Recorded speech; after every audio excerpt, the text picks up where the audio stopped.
Hi, welcome to Community Quotes. If I can have you say and spell your first and last name for us. My name is Sally Sabandith. It's spelled Sally, last name Sabandith. Very good. So tell me a little bit about your background, where you grew up, and what it was like growing up there. I was born and raised in New Iberia, south of Lafayette, about 20 minutes south of here.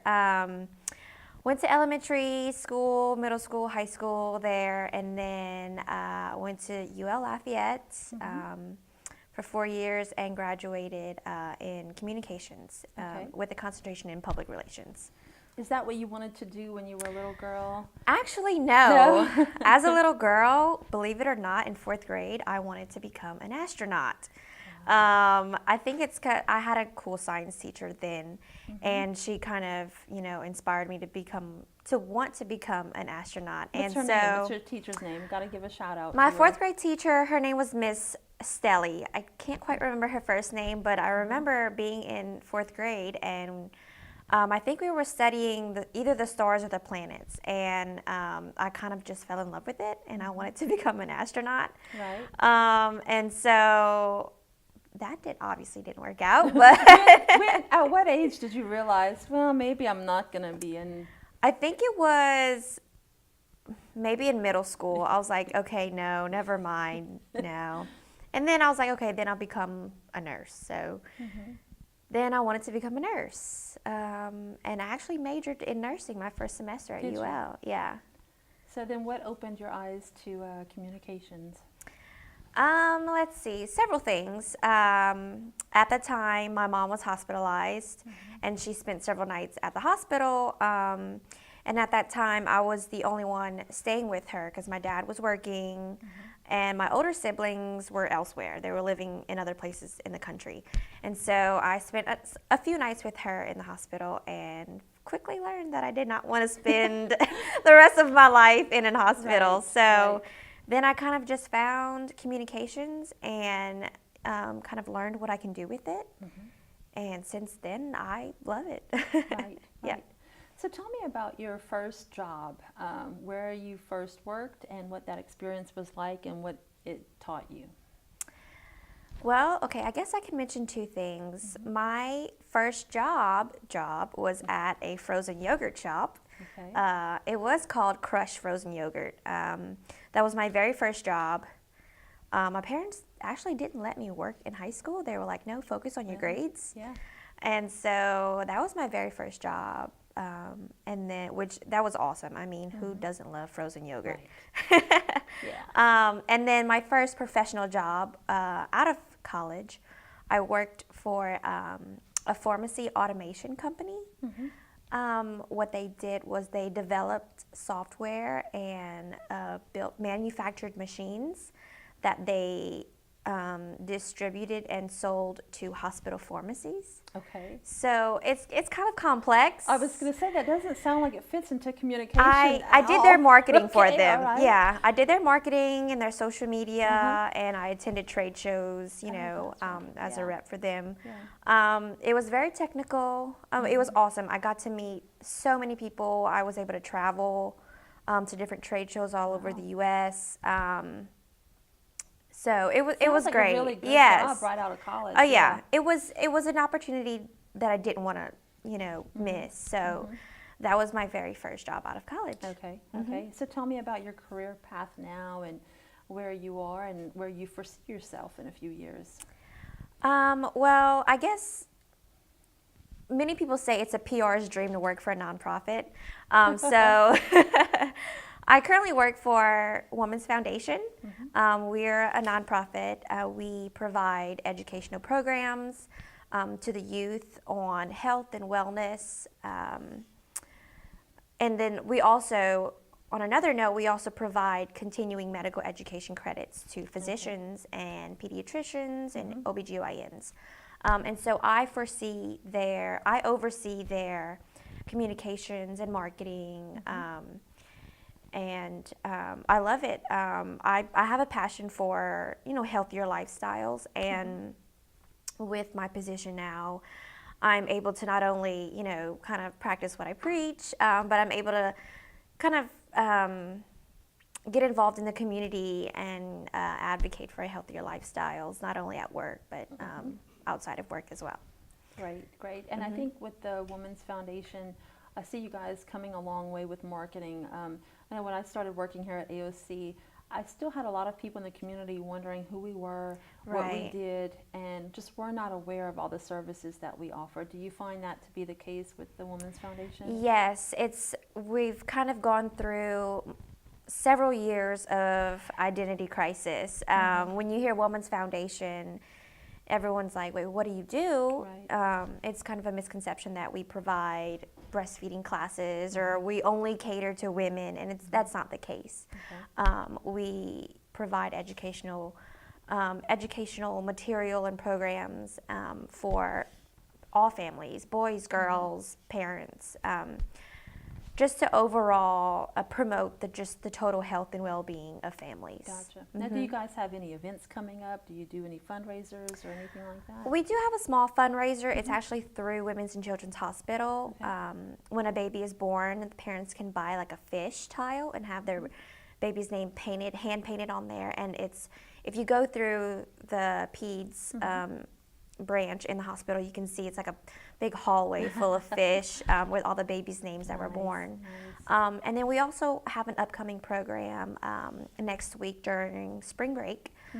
It's a Teens with Life Choices program. It's for girls, teenagers, ages 12 to 14. And basically, we have instructors. It's very interactive with the girls. It's based off of a book called The 6 Biggest Decisions You'll Make in Life. And it kind of covers, like dating, parents, school, self-worth, friends. So it just, kind of teaches girls how to make good decisions and morals and values and stuff like that. That's awesome. So if someone's looking to get more information, you guys have a Facebook page or website that people can go to? Okay. Yeah, so for more information on our programs, you can definitely visit us on Facebook. We have a website, womansfoundation.com. Okay. We're active on Instagram, Twitter as well. I've seen the pictures on Instagram. Yes. That's awesome. Yeah. So we're active on social media, and not only do we do the Teens with Life Choices, but we do, let's see what else. We do like a physical activity and healthy nutrition class. It's called Kids on the Go. We do safe sitting classes, safe sitter programs, to teach girls how to become safe babysitters and also how to make responsible choices when they're home alone without parents. Yeah. That's awesome. All right, let's switch gears a little bit and let's talk about AOC. Okay. I saw you this morning in the podcast booth. So tell me about the podcast that you're creating and what your goals are for that project. So Women's Foundation started this new project. We're calling it Parenting in Acadiana. That's the name of our podcast. And basically our mission is just to provide parents here in Acadiana resources or tools through their parenting journey. And so we are inviting community leaders or anyone that's in the community that has anything or any tips or resources they can provide parents. Anything ranging from healthy lunches at school, like we had this morning, Bradley Cruz talked about how to create healthier meals for families, and then we had a representative from the Lafayette Parish Sheriff's Department. And we talked about sexting, we talked about bullying, just tips to parents. We kind of, we want to give as much educational information and tools for parents out there and that they can access at their convenience. Right. Yeah. That's great. Sounds like a great podcast network show. So prior to being involved with the Women's Foundation, had you heard of AOC before and been involved? And if not, when you first got involved with AOC, what was your impression? I actually had not heard about AOC until I joined the Women's Foundation team. They kind of introduced me to what AOC was and what you guys have to offer, different tools and equipment, and of course, we wanted to launch this podcast, so I kind of just dove right into the podcast booth, and it was very intimidating at first. Yeah. I didn't know where to begin, but I did attend the podcast workshop one night and kind of got an overview of how to use Audacity and the booth itself. And so I love it. It's awesome. I can't wait to launch the podcast. And that's the only tool that we've used so far that I have used, but I understand that we can also, rent out cameras or whatnot, and use the multi-purpose from the studio here.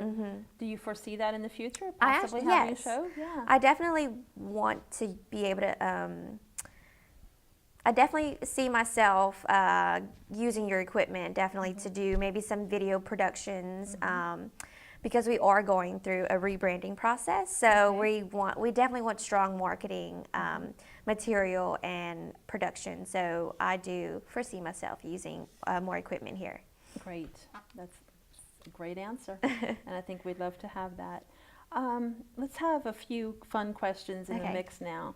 If you won the lottery, what would you do with the money? Oh my God, that's funny because recently someone did win the lottery here in Lafayette, like last week or so. It was like $55 million. We still haven't, I don't know if they still claim the ticket or not. I don't know. They hadn't as of yesterday, I think. Yeah. So if I won the lottery, whether it was 1 million or 500 million, I think the first thing I would do is take my family and we would just go on vacation. That's the first thing I would do. Maybe get out of town for a week or two, and just kind of enjoy ourselves, because it's just, we move so fast, and sometimes we forget to breathe, and sometimes we forget to relax a little bit. So we're always so busy working. What are we going to do next? What's my next deadline? And so I think I would take my family and my parents, my sister, her kids, my brother, his kids, and we would just vacation somewhere and just relax and breathe and just enjoy each other's company. Gotcha. What are some of your favorite hobbies and things that you like to do aside from work? Aside from work, my hobbies are, I've recently gotten into hot yoga. And Tell us a little bit about that, like the hot stone yoga? No, it's hot yoga is you're in a room. It's like a sauna. It's like 90 degrees. It goes up to 90 degrees. And it's just, you're doing yoga in a room that's really hot, and you're sweating and you're detoxing. And I enjoy it because it just feels great just to let it all out. And there's no judgment there. Like, everyone is sweating and gross, but no one cares. Yeah. There's no judgment there. And it's actually a power class. And what that means is it's not like a hold your pose for like 5 minutes thing. That people think yoga is slow and it's all about meditation, which there are parts of it, or parts of the class where we do meditate. But we're continuously flowing. Like, we're going from one position to the next, and it's very challenging. And I think that's one of my most favorite things about it, is that it challenges me to kind of go out of my box and try new things. That's awesome. Sounds like a great experience. Different than traditional yoga. Yeah. Tell me about music. Who are your favorite bands or musicians that you like to listen to, whether it's locally or nationally, recording artists? Some of my favorite bands, actually, I do enjoy live music. That's one of my other hobbies, actually. It's just anywhere I can find live music, I'm probably there. But right now, one of my favorite bands that I'm currently listening to on Spotify, which I listen to him all the time, but I've found myself recently listening to him a lot more, is Mark Broussard from Karen Crow. Yeah, I love his music. His voice is just very soulful, and that's who I've been listening to so lately. Yeah. What about any others? Any of your favorites growing up, or just an album you could listen to over and over again? I mean, I can't go wrong with T Swift, Taylor Swift. Yeah. Love her. Also, I do listen to some country too. So I recently went to the Luke Bryan concert. So I've been listening to Luke Bryan. He's awesome. Now, you say you like live music. Do you go to a lot of the festivals around here? Yeah, I do. I actually do enjoy the live music at the festivals. I can't wait for Rhythms. That starts this Thursday. So I go to Rhythms. There's Downtown Alive. Festivals are also amazing. Yep. And there's Sugar Jam, also in Youngsville, which is a little bit closer to where I live. So yeah, I do attend as much as I can. I try to attend all of the local music festivals. Okay, good. Let's talk about traveling now. I know you mentioned about, if you won the lottery, you'd love to travel. Is there any place in the world that specifically that you would like to visit? One place that I definitely would love to visit one day would be Laos. It's actually the country of one of my nationalities. I'm both Laos and Chinese, and so I would love to one day visit. We call it the motherland. Right. I would love to go visit Laos because there is family that are still there, and that's just where my roots come from, and I would love to see how they live in their everyday lives, because it's a third world country, and so I just want to see how my family's doing. I've never met them before, so it would. Are you friends with them on Facebook, or y'all They communicate are, a certain way? There are some that are active on Facebook, but I haven't been able to find them yet. Actually, yeah. So it's kind of hard to communicate. I mean, I know they're on there, but they use a different alphabet than the American alphabet, so I wouldn't know how to search them. Right. And so I've never been before. My family has not been back before. So one day I would definitely want to take my parents and visit the country to see where they grew up. And they would love it too. So tell me about your parents and your family growing up. You have siblings, and what kind of parents were your parents? Were they very strict? My parents, yes, my parents were very strict growing up. I'm the youngest of three. My mom is a stay-at-home mom. My dad is a pipe fitter. He works in the oil field. Before he got into the oil field, though, he worked. Both of my parents worked at the Fruit of the Loom, at the plant. Yes. And then once that shut down, my dad got into the oil industry. And so growing up, yes, my parents were very strict. I'm the youngest of three. My older siblings are much older than I am. My sister and we're 13 years apart, and my brother and I are 14 years apart. Wow. So as the baby, you would think they would not be strict on me, but because I was the baby, but it was fun. I was really close to my brother and my sister. My sister's name is Lynn. My brother's name is Don. But I was really close to them growing up because I was almost like their child. So they helped raise me too. I can recall, I think it was one time my sister, both of them actually went to UL as well. But my sister was watching me at the time because it was either during the summer or spring break or something. But I actually got to go to class with her at UL. She took me along with her, and she was just like, bring your coloring book and your colors and just don't say anything. Be quiet. I was like, okay. Stay in the corner. Yeah. And so I was able to go to class with her and just color. But yeah, it was fun growing up. I still have friends that I grew up with since diapers that I still have contact with now. Several friends that we grew up in the neighborhood. We were always, riding our bikes outside, climbing trees. We were always climbing trees. That's a good childhood. Yeah, I Instead can't of growing recall. up with a cell phone in your hand. Right, exactly. I don't recall we played Super Mario Kart on the Nintendo. But we always wanted to go outside. Right. We'd play hopscotch. We'd go jump into some ditch and get all dirty. Like, that's just, Being yeah. a kid. It was great. Yeah. I wish we could still do those things as an adult. I mean, you can, Right? but Yeah. people look at you funny. Yeah. Do you have any mentors or anyone growing up that was a big influence on your life? And if so, who was it? Let's see. I've had And it could be several people. Yeah, I've had a couple of mentors. Definitely, I mean, my sister was actually probably one of my greatest mentors. I know she's a sister, my sister, but she definitely helped me kind of just shape me into the person that I am today. It was kind of difficult because I kind of felt like an only child, because whenever she did move away after college, she moved to California.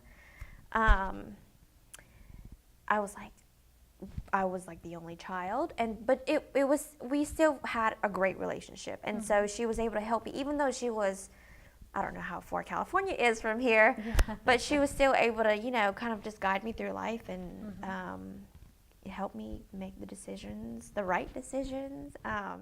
Through Women's Foundation, I've been able to meet several people in the community, and anyone that I, come in contact with or that I meet for the first time, even several of my peers and classmates that I went to school with and now, or recognize a familiar face that I've seen on campus, are now working in the community, and they're leaders in the community now. I think I recently reconnected with Desiree Como, that we took several classes together in school, and then sometimes after school, after you graduate, you just don't really see them ever again. And so when I started with the Women's Foundation, I'm sorry. And so when I started with the Women's Foundation, we were able to reconnect again. I joined the 705 and seen her there at a meeting, and then I joined PROW, Public Relations Association of Louisiana, and she was there. And so it's just amazing to see someone that you took a case studies class with working in the community and becoming an entrepreneur and a leader in Lafayette, and just seeing that, like, I want to do that. I want to, I want to become a leader here in Lafayette as well. So, yeah. Awesome. Well, we just have a few more questions. Okay. And then you're free to go. Do you have any fears or phobias about anything? Yes. I think my number one fear is snakes. Yeah. I can deal with bugs, and I can deal with spiders even, but snakes is my number one phobia. Yeah, that's right up there with a lot of other people. Yeah, too. like I cannot. I just can't. Nope, can't do it. Even a small one. I went home one day recently, and in my driveway was a little baby snake. I don't know what it was, a garden snake, something. I was just walking in the house, and I was just walking, going into the house, and I almost stepped on it. I looked down. I didn't know what I was about to step on. It was a baby snake, and I ran faster than the fastest runner in the world. Yeah, I was terrified. Yeah. Okay, good answer. What are you looking forward to for the rest of the year, whether it's career-wise, personally, any aspect of your life? Is there anything in 2018 that you're looking forward to trying to accomplish? Well, in 2018, I actually started my online MBA program. Oh, wow. A few weeks ago, actually. March 12th was my first day of class. So I look forward, I guess, I'm making it a goal to, I mean, I'm not going to complete it in 2018, but at least at Women's Foundation, we have a word of the year. Each person gets a word of the year, and my word of the year is balance. And so I think my goal in 2018 is to balance every aspect of my life. Friends, family, school, my professional life, and just not stress myself out too much. So my ultimate goal in 2018 is to create balance in my life. That's a great goal. Mm-hmm. Last question. Describe yourself. It's not really a question, it's more of a sentence. Describe yourself in 3 words. I would describe myself with 3 words. Mm-hmm. Creative, ambitious, and go-getter. That's perfect. All right, Sally, that concludes our interview. Thank you so much. Thank you so You did a great much. job. Thank you. Yeah. Thanks for having me. No problem.